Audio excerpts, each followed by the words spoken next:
నిలబడి అబద్ధం చెప్పలేనే నా అద్దం అంటే నువ్వే మరి ఈ నిజం దాచలేనే ఆ అద్దం ముందు నిలబడి అబద్ధం చెప్పలేనే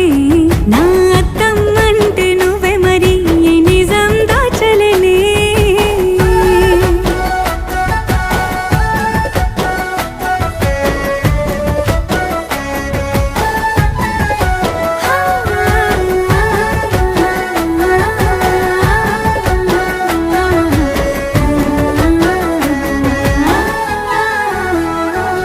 నీకు నచ్చిన సంగీతం ఏంటి నీ చెప్పుల సవ్వడి నువ్వు మెచ్చిన నగలు ఏంటి వంపున ముద్దు తడి నీకిష్టమైన చోటు ఏంటి అది చల్లని